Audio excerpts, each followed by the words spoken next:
Good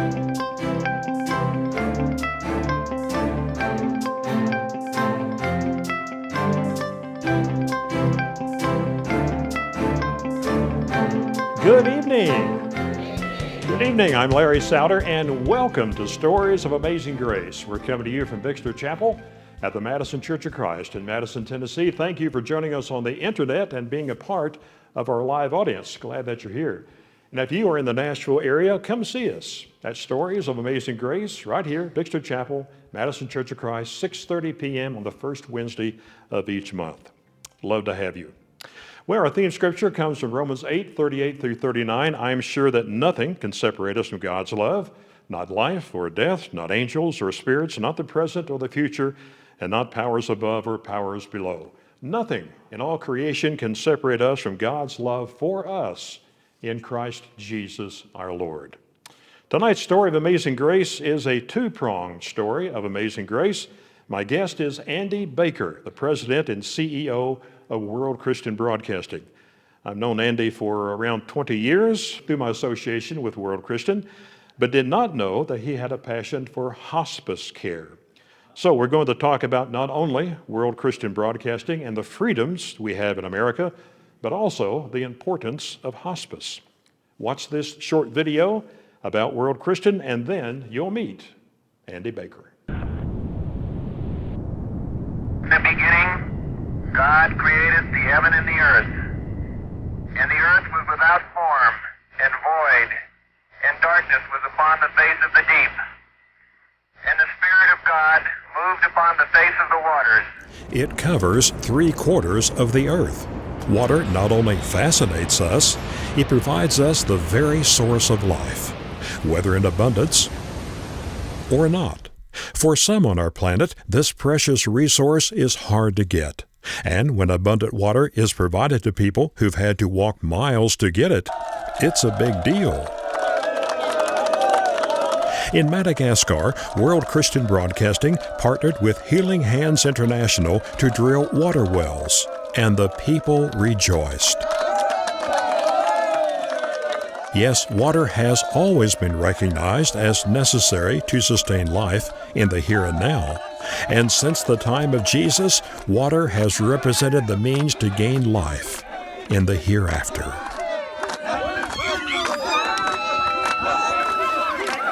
Just as technology is used to bring fresh water to thirsty people, technology is also used to send out the living water to those who thirst for hope in this life and the life to come. We deliver the message of hope from two high-powered transmitting stations, one at KNLS in Alaska, which in 2023 celebrates 40 years of broadcasting, and one in Madagascar that went on the air Easter Sunday, 2016. Broadcasting from the top of the world, Alaska, and from the Indian Ocean region, this is your new life station.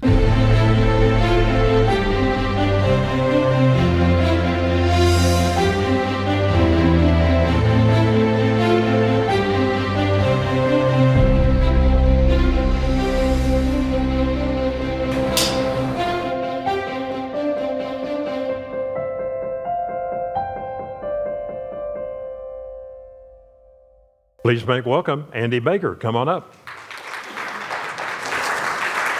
Thank you, sir. Thanks, Larry. Have a Appreciate seat. it. Thank you. Well, glad that you could be with us tonight. Living water. We need water for our physical bodies. Mm-hmm. We need living water for our spiritual bodies. How does World Christian Broadcasting supply living water? Jesus talked about living water making a difference in this life and in the life to come. We're able to broadcast literally to the entire world. Our broadcast, we've heard from listeners in every known country of the world. The freedom that we enjoy here in America, I really got a real taste of how important that is recently. I got to travel to South Korea and work with our team we have there. We just began broadcasting into North Korea January 1st of this year. And I spent some time with our staff there. They're doing an amazing job. But I stood in the demilitarized zone of North and South Korea. And I saw on this side, South Korea, freedom, able to worship. And I saw in North Korea, a dark country. In North Korea, if you want to find out about Jesus and you try to use the internet, the government can trace that to your front door and you're in big trouble. If you try to use your cell phone, the government can trace that to your front door and you're in big trouble. Take a wild guess what the government cannot trace. Shortwave radio. So therefore, it could be our programming into North Korea could be one of the safest ways to get the gospel into North Korea. So I got a real taste this month visiting South Korea and really standing in the DMZ and really sensing the struggle between North and South and the freedoms that we get to enjoy to tell the story about Jesus. It was amazing. And this is in trip. their language. Yes, yes. In the Korean language. In the Korean language, yes. Sane, who we use as our main guy there, he's been broadcasting for 15 years. He's baptized 7,000 people in his personal ministry. And now he's a part of our team at World Christian Broadcasting every day, 2 hours every day, all over North Korea. I visited a few weeks ago with the president of Transworld Radio. He was tickled about our broadcasting into North Korea. And he said, that's interesting. I was able to get 2,500 shortwave radios into North Korea recently. And I said, how did you do that? And he said, you don't want to know. So I didn't ask any further than that. But visiting there, I've really sensed a country at war. On both sides of the river, they're poised, they're ready, fingers on the trigger. If somebody pulls something sneaky, both sides, I mean, you could tell it. South Korea, though, they live in freedom. They enjoy their life. It's clean, it's safe. You ladies would enjoy the fact that in South Korea, they respect women. There are places in parking garages that are painted pink, and they are saved for women to park. Really? Ladies can walk after dark and not be afraid. There's no homeless. I rode on the subway. It was clean. In fact, they had a bench in the compartment we entered for old people. So I got to sit down on the bench as we went through a clean subway for a while. I was going to say, you refused to sit on that bench. No, I enjoyed it. I sure enjoyed it. Well, what is the biggest challenge you have in being president of World Christian? I would say it's raising money. Is that it? Well, it's a part of that, and it's always a daily issue to do that. One of the challenges that I feel is motivating and encouraging our staff. Our 8 guys who do the programming in 8 different languages, they produce an hour block of programming every day. What are those languages? See if I can name them. Yeah. English, Chinese, and Russian, Spanish, Portuguese, Arabic, English for Africa, That's right. and Korean. One of the challenges I face is encouraging those guys. They study what's going on in the areas of the world that get their programming, and then they'll plan programs to meet those needs. For example, Constantine, broadcasting to a Russian audience, they were raised in an atheistic society. So therefore, we were heavy in programs about existence of God, archaeology that would prove God's existence, because that's what they need. We don't have to convince Africans there's a God. They believe in 25 gods, so it's a different type of a program. So one of the challenges I face is encouraging and motivating those 8 guys, and then the support staff in Alaska and Madagascar that puts the programs out. That's probably a challenge that I field every day to keep them motivated and encouraged to do their work. And they're doing great work, and they do it every day. It's amazing. Let's show a picture of an antenna in Alaska. The tower structure is what supports something else. Yes. The towers hold up the curtain antenna. The tower is not the antenna. The towers are holding up the antenna. You see the 2 towers on the right are painted. And this one is not painted, but we have to light it. You either got to paint it or light it. So when we built this one in 1983, we decided to paint it. The towers are 365 feet tall, 385 feet across. What you're looking at is, if you laid that structure down on the ground, it would cover 6 acres of ground. That's how large those antennas are. Standing up when they're on, and they just went off the air just a short time ago. 3 o'clock in the morning, our time, both antennas are turned on, because that's prime time in Russia and China. When these antennas are on, they're putting out 32 million watts of power. You can stand in front of these antennas, hold a fluorescent bulb in your hand, and that bulb will glow. We're not sure what it does to your heart, but it'll make a light bulb glow. So from these 2 antennas, we've heard from listeners the entire world. Interesting story about the tower that we decided to light instead of paint it. I had a phone call from Alaska from a neighbor who said, your lights are keeping me awake at night. I said, we can solve that with a $10,000 contribution, because that's how much it costs to paint a tower. His conclusion was, I think I'll just go to Walmart and buy thicker blinds. That's how he solved that problem. Now, you have the same antenna array in Madagascar as well? In Madagascar, we've got a third antenna. So we got 6 acres of wire hanging up in the air in Alaska, and we've got 9 acres of wire hanging up in Madagascar. And from these 2 points, you're covering the whole world? The whole world. We've heard from listeners in every country of the world. It's amazing technology. It's old technology. World War II ended. Roosevelt was going to go to the Yalta Conference. Back at that time, you couldn't communicate on the other side of the globe. You could communicate straight line, but not on the other side. He commissioned a second lieutenant to come up with a tool whereby they could broadcast him when he was at the Yalta Conference. The second lieutenant was Brother Maurice Hall. And I'm sure a few in this audience and for sure listening know who Brother Maurice was. He was that second lieutenant. At the end of the war, he said, wait a minute. If we can take Roosevelt's voice, we can preach the gospel to the whole world. His dream came true 37 years later. He died 3 days after he was 99, his birthday, at 99 years old. His mind was still sharp to realize his dream had really come true. The antennas are amazing. This is really what an antenna looks like. It's really a two-sided thing, and you don't move it. That structure doesn't move, but you can skew the signal 15 degrees 4 times in each direction. So I'm in Russia, I'm in another part of Russia, and now I'm in China. It's old technology. But there are 3 billion shortwave radios in the world. If we ask this audience how many have a shortwave radio, there might be 4 or 5 hands. But outside America, everybody's got a shortwave radio. So if everybody's got a shortwave radio, and like in China, when Mao Zedong gave everybody a shortwave radio, and then passed a law that everybody that went through the school system would learn one language, in China, everybody's got a shortwave radio. Everybody knows one translation. We can preach the gospel all over China every day. Well, tell me about the programming. Is it straight preaching? Is it? No, we feel like that people in the world, their attention span's a lot like ours in America. So we don't do 30-minute, hour-long sermons. We do an hour block of programming every day, but it's 3 to 8 minutes in length programs. Of the hour block, we want 45 minutes of it to be religious. The other 15 is to get you to trust, to develop a friendship. We call it a magazine-type format. You go to a doctor's office, get a magazine, one topic, another topic, another topic. And that's how we do our broadcasting, really all over the world. That 15 minutes, let me back up and say, we're not a bebop radio station, but we're not opposed to playing a carefully chosen song that's popular in your country.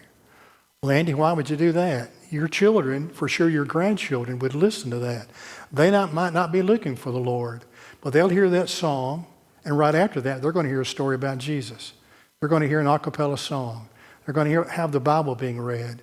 So it's a magazine-type format. It's our goal with that 15 minutes to do programs of your interest. For example, we might do a 3 to 5 minute program into Africa about malaria. Well, why would you do that? Because that's an issue there. We might do a 3 to 5 minute program about AIDS, because that's an issue there. So we want to, in that 15 minutes, which is scattered throughout the hour, we're trying to develop a trust relationship, a friendship. We're only there to tell people about Jesus. And the way we're doing it, the world likes. We've gotten responses. Let me tell you about one response. Before the wall came down in Russia, we weren't getting a peep out of Russia. Nothing. We began to wonder, is anybody listening? The wall comes down. Over the next 30 days, we got 40,000 letters. And they all said the same thing. We've been listening to you for years. We've been afraid to write to you because it's against the law to listen to Christian radio. So now we've heard from the entire world. 3 billion shortwave radios out there. A billion are always on with an average audience of 3. It's the way to reach the world. Unless you live in a large city, and someone says, do you have a shortwave radio? Well, I don't know. If you've got a radio, it's a shortwave radio because that's all that you've got, unless you live in the larger cities that might put out an AM or an FM signal. We're going to move to hospice in a little bit. I want to see if you have any questions before we do that. So while Anthony is coming to you, let's show a slide here of the 1040 region. Explain this to me. Okay. 40 degree north latitude, 10 degrees south latitude. 97% of the world's unchurched live between the two red lines. That answers, Andy, why would you go to Madagascar and build an $11 million station? Because that's the perfect place you need to be to get a message of hope into the 1040 region. That's the 1040 region where 97% of the world's unchurched live. You see off the coast of Africa, it's where Madagascar is. We can get a good strong signal, therefore, into the Middle East. We can broadcast all over Africa. And the neat thing about shortwave, we can bounce the signal on the water, bounce it over Africa, and blanket South America. So that's why we added Spanish and Portuguese. So that this region is really important because of the need of these people needing to hear the good news about Jesus. Questions? Do the governments, say China and Russia, are they aware of what you are doing? And Yes. What is their response to this? Russia, before the wall came down, and China still does it, they'll jam our signal, which means they'll find our frequency, send in loud noise or loud static to drown out the signal. And when that happens, how should we feel? We feel really good because that means we're saying something worth being blocked. Landy, what do? You change frequencies and keep right on broadcasting. It's kind of like here in Nashville, if we want to listen to CBS, we'll turn to Channel 5.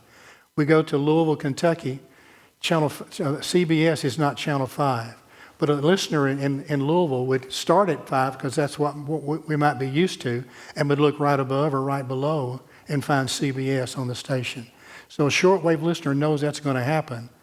And when it gets jammed, we giggle. It's difficult to do, but Russia did it before the wall came down. China still does it. In fact, our Chinese department last year completed a project of reading the entire Bible in Chinese, and they recorded it in Chinese. And we were sending it into China. The government has blocked that from getting into the Chinese people that live in China. People that don't live in China can pick that up. They've not jammed our regular daily programming. They've not jammed our website. But they do it, and we giggle when that happens because that means we're saying something worth being blocked. And we have monitors throughout the world that their job is to listen to the daily broadcast, to see if it's being blocked or to see how strong the signal is. You sent me some pictures of a boy drinking water in a water well. Yeah. What's this got to do with World Christian? In southern Madagascar, we've been residents in Madagascar building the station there for a dozen years. We wanted to be good neighbors. In South Madagascar, the children, you can see what he's drinking. They're having extreme drought and famine. And the children to stay alive are eating cactus leaves. So we decided we wanted to do something to help South Madagascar. So we went last year, we had a walk for water. We raised some funds to build 3 water wells. Well, the Lord multiplied that. Those 3 became 45. Really? God's story, totally. Well, how did that happen? People began to see what we're doing, and we had people that were living in villages, and they were going back out to water wells that had fallen in and had quit working. So not all of those are all brand new, but we went to build 3, and we built the 3. And this is a picture of the rejoicing. And you saw in the video earlier the rejoicing that they had of having real water that was clean. Interesting story. There was a lady that we gave her a cup of water in a clear glass, and she could see through it. And she said, I refuse to drink that. I refuse to drink a liquid that I can see through. Really? She'd never had a liquid that she could see through like that. It not amazing to hear her say, I can't drink that. I can see through it. So we're going to build some more water wells this coming year. And that's a good picture of boys celebrating. And we have a shot here of a garden. Do you also... They were using some of the water to bless their plants, yeah. Okay, That's what that's all about. Yeah. How big a piece of property does World Christian own over there with Madagascar World Voice? We were given 84 acres of land by the president. Well, how did that happen? It's a God story. It's the Esther story. He was elected president just for such a time as that. We were able to get most of our things in there and build the station and get it turned on. He was the president, good guy of Madagascar. And during that time, he helped us get everything going in Madagascar. 2 years later, there was a coup, and he was ousted from his position. So he was there just for such a time as this. He has been allowed to come back to the country. We understand that he is able to get his businesses back. And we were told he was even given his money back. He was a millionaire before he became president. He had a water and yogurt bottling company. Highly respected. Good guy. When I was there last, I found out that his wife was mayor of the capital city. Go figure. They're having elections in this coming November, December. We're a little concerned about the elections. The president now is communist. He's being ruled by France. He is removing from office, I'll just put it that way, he is removing from office anybody that he thinks will not support him in the coming elections. So we're a little concerned. We are a 12-hour drive from the capital city. So we're not up there waving a lot of flags. We're just up there doing our work, paying our fees, paying our tax they come up with, get along great with our community. We got a territorial chief that is kind of over us, and we do things for him. We have rebuilt a school. We've dug some water wells in northern Madagascar. We have helped with, we don't have a lot of heavy equipment there, but we have more than they have, so we've helped with some irrigation issues. Tried to be good neighbors. The Army, we fix their trucks. They provide us security. Works real well. Good. So we're glad to be in the northern part of Madagascar. If you want to go to Google Earth and go to Majunga, you can see those antennas. It's kind of neat to see those antennas by Google Earth. Kind of neat. Is there a fear that the terrorist could do that also? Yes.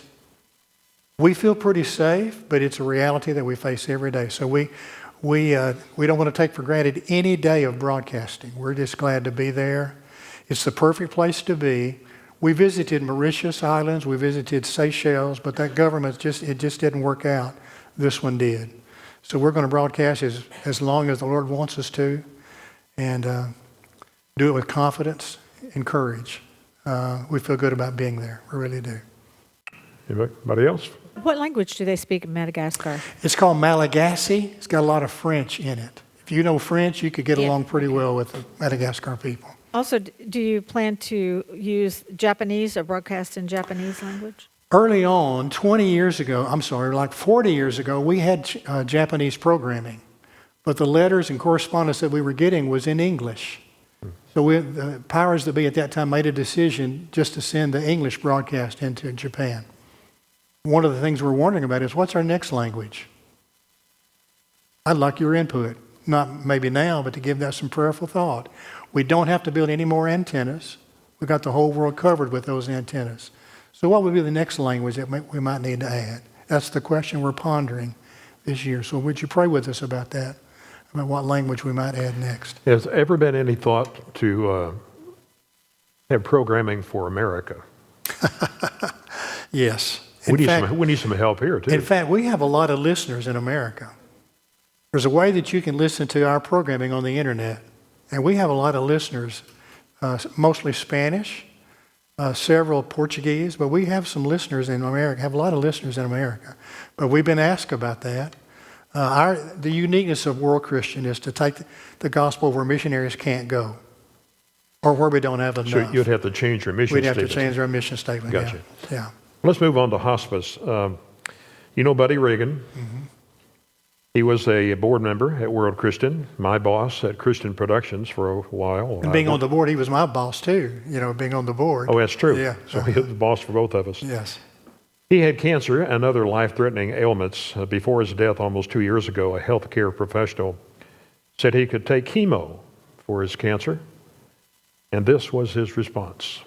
She said, you have a choice. You can live a quality life for as long as it is,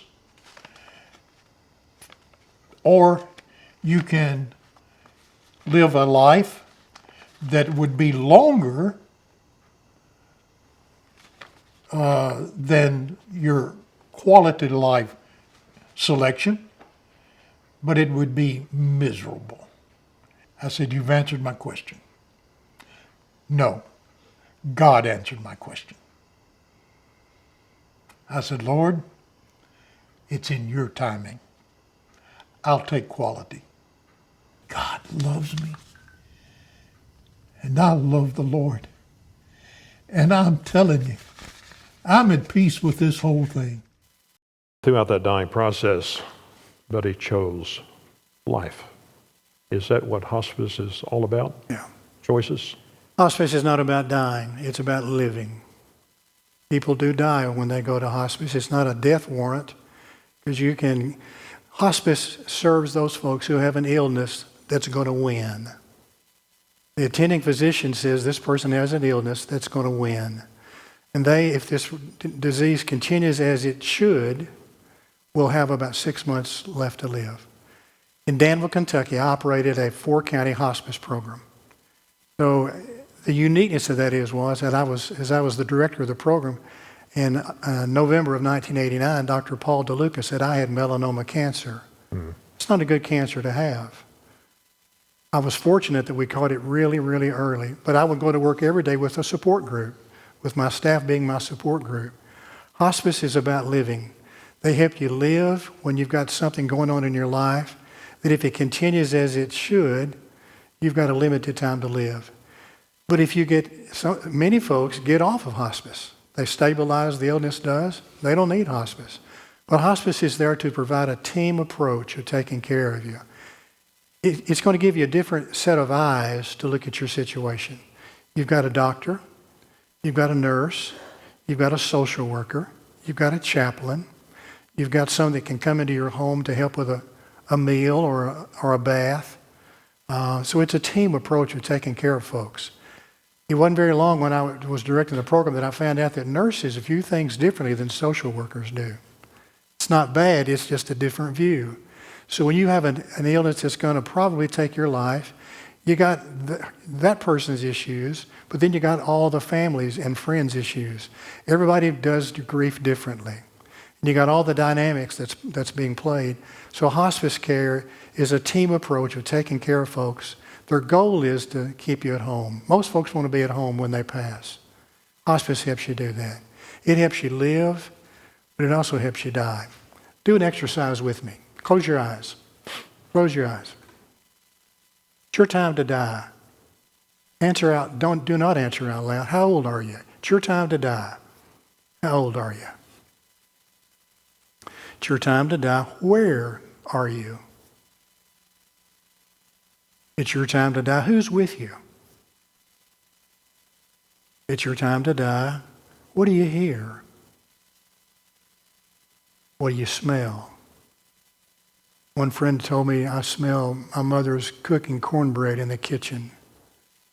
I have a friend that said, I want to pass sitting on a dock overlooking the ocean, drinking a martini, listening to Bach.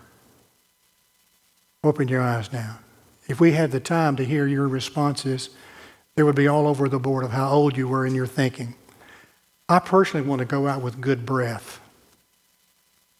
We all do. Yes. If you're near me when I die, you put a cert in my mouth. Now go ahead and giggle, but if that is really what I wanted to have happen at the end of my life, what would you lovingly do at my death? Somebody say that out loud. You'd get it. I have a friend in Kentucky who was in several support groups that I led. He heard me say that. To this day, if he walked in the door right tonight, he would hand me a cert. He keeps the cert handy for me. Well, hospice helps you deal with all of that. It helps you die the way you want to die.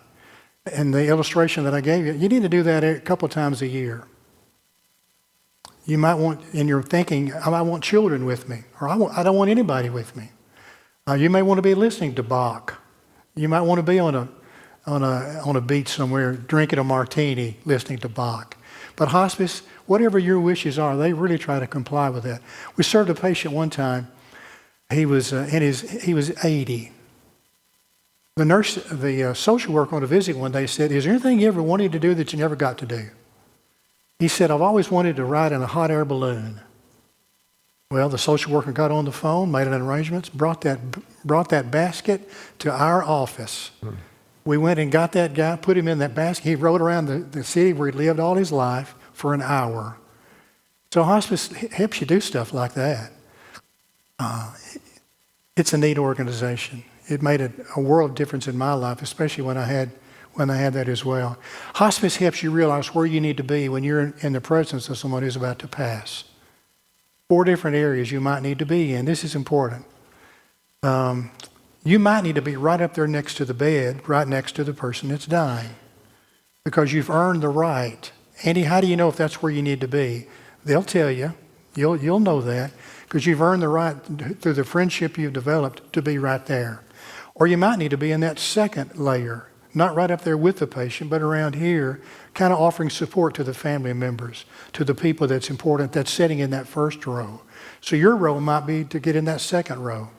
Or you might need to be in that third row, standing way back, going and getting a cool cloth, going and get a cup of water, making a phone call maybe to someone who they want to have contacted. Or you may be in the kitchen, brewing the coffee, getting the cloth that is cool. You might be in that outer circle. Hospice helps you realize where you need to be as you care for your loved ones. And just by listening and by watching, you'll know which circle to be in. And I give you this advice.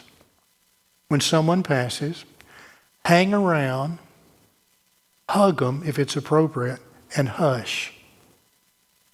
There are no magic words. People have said things at the casket that they meant well. Some of you have probably heard some of those phrases. They mean well, but it's just not the right thing to say. So hang around those folks. They might need a cup of cold water. They might need a cool cloth. Hang around. Hug them, it's appropriate. Does everybody want to be hugged? Not everybody. That's why you need a hug if it's appropriate. But then hush. There are no magic words. Being there is what you remember. Who I am. That exercise, can you go through that? 8 cards describing who I am. We did an exercise when I spoke in a class here a few weeks ago, and you need to do this about 2 times a year. Get you 8 pieces of paper, 8 small pieces of paper, and put on those write one thing on each one of those pages of who you are. I'm a mother, I'm a husband, I'm a wife, I'm a worker, I'm a walker, I'm a sports fan, I'm a Tennessee volunteer fan, I'm a church member, I'm a Christian. Write down 8 things that you are. And then put those 8 things out in front of you. And then throw away the least important of those 8. Now, what are you going to throw away first? Job goes first. Maybe a hobby. Well, now you're down to 7. Least important of those 7. Wad it up and throw it away.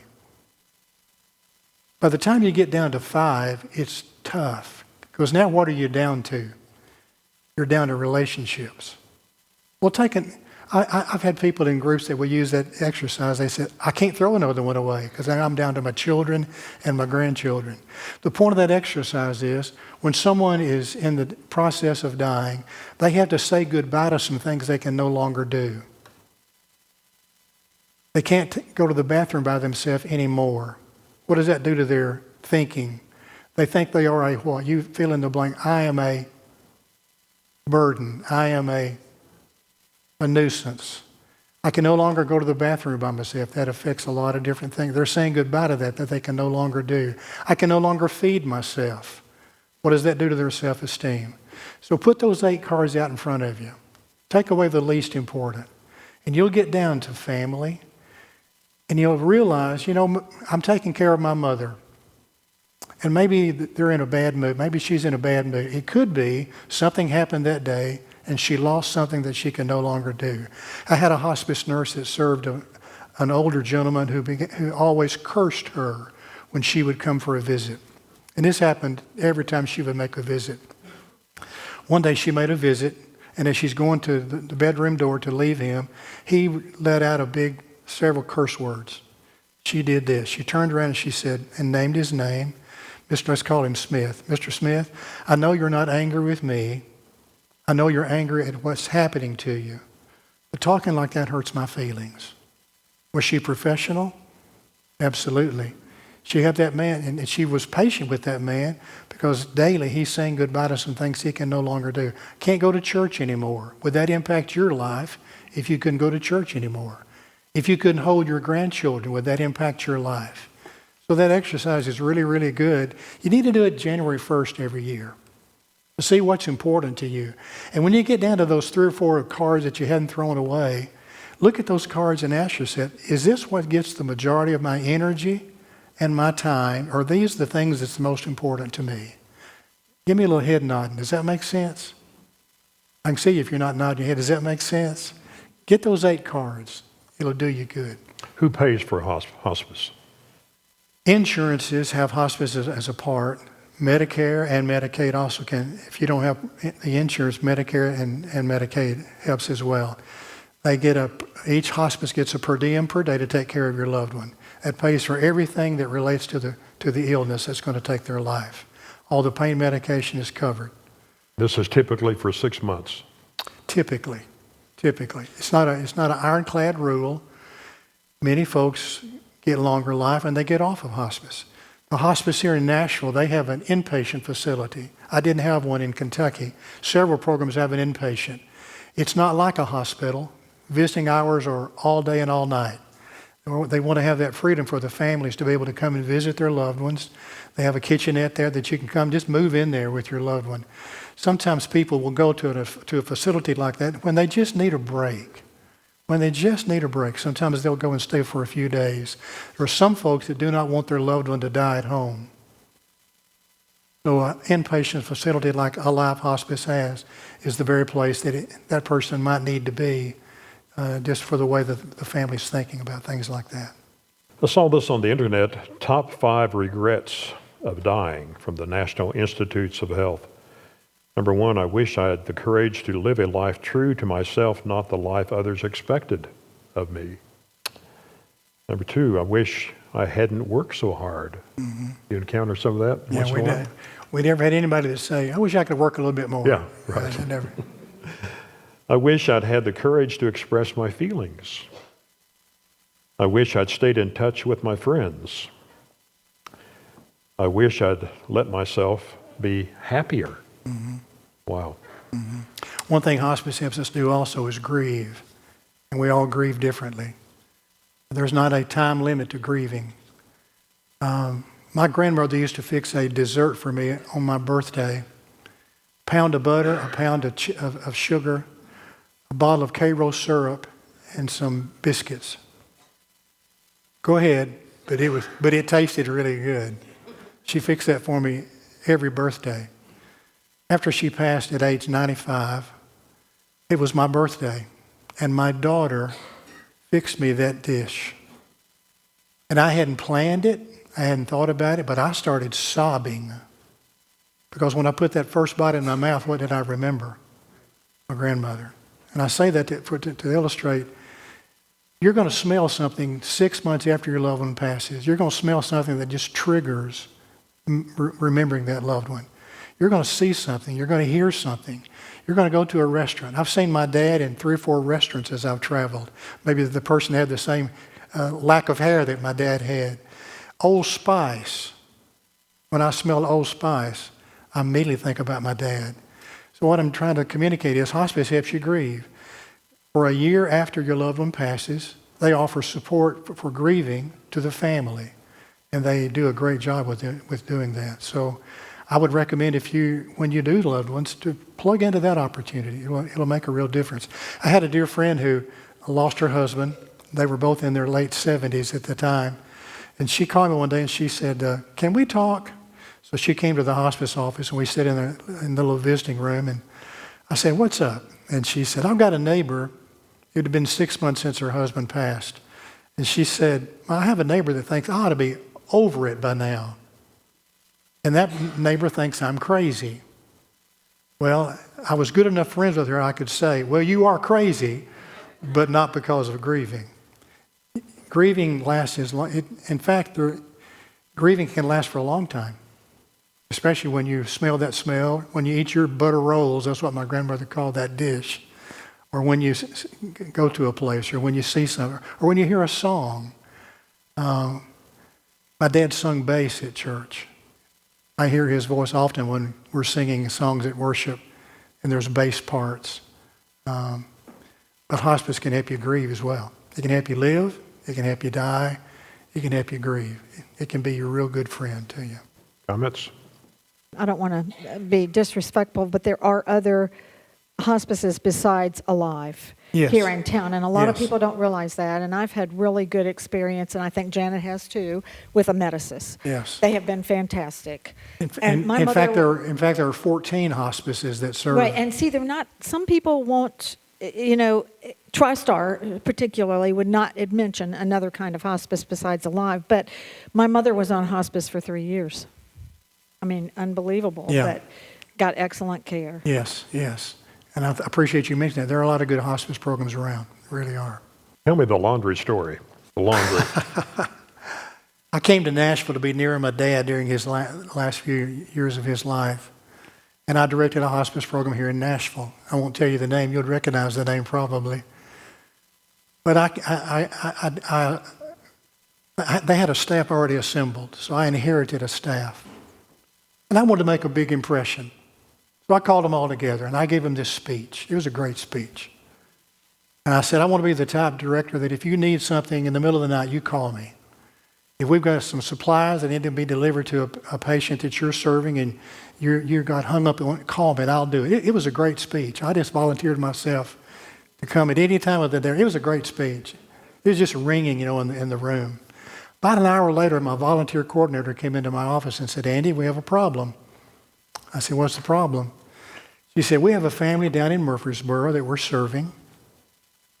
The husband has cancer, and they've got 6 children.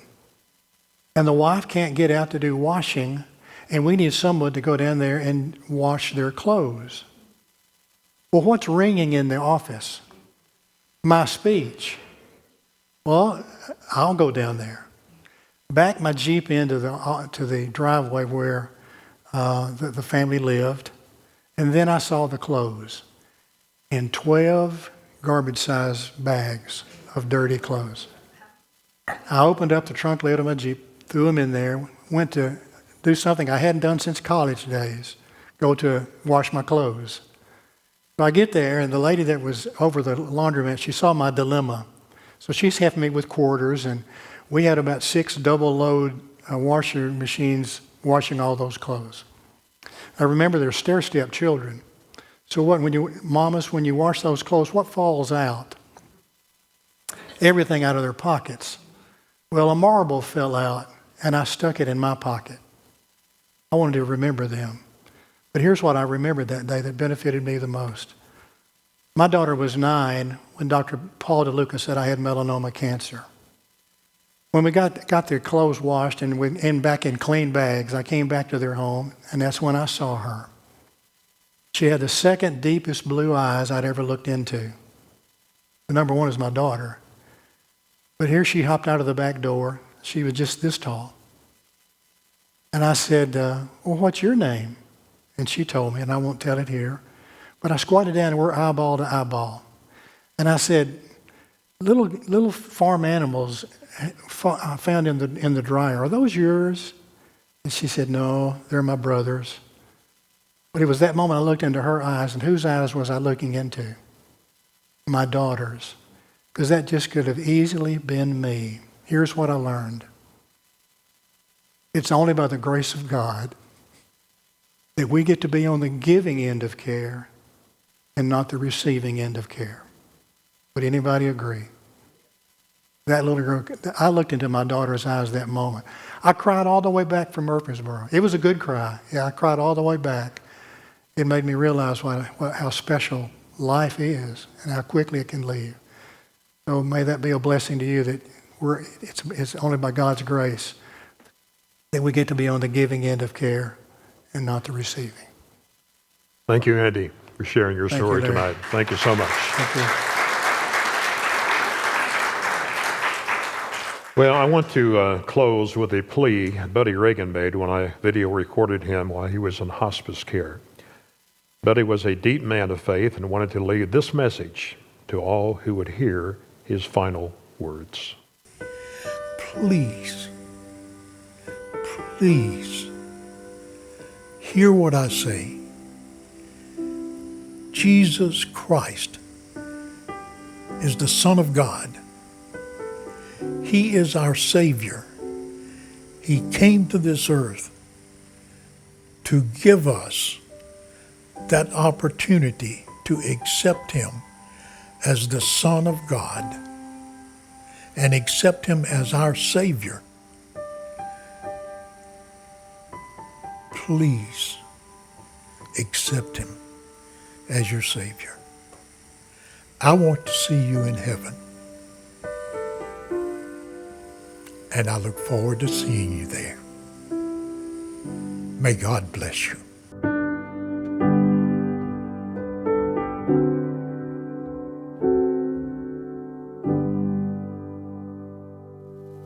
Betty passed from this life 2 months after that message was recorded.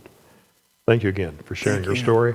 And we invite you to share your story with someone this week, your story of amazing grace. And we'll see you next time on Stories of Amazing Grace. Thank you for coming by. See you next month. Thank you, Andy. Thank you, Larry. Good.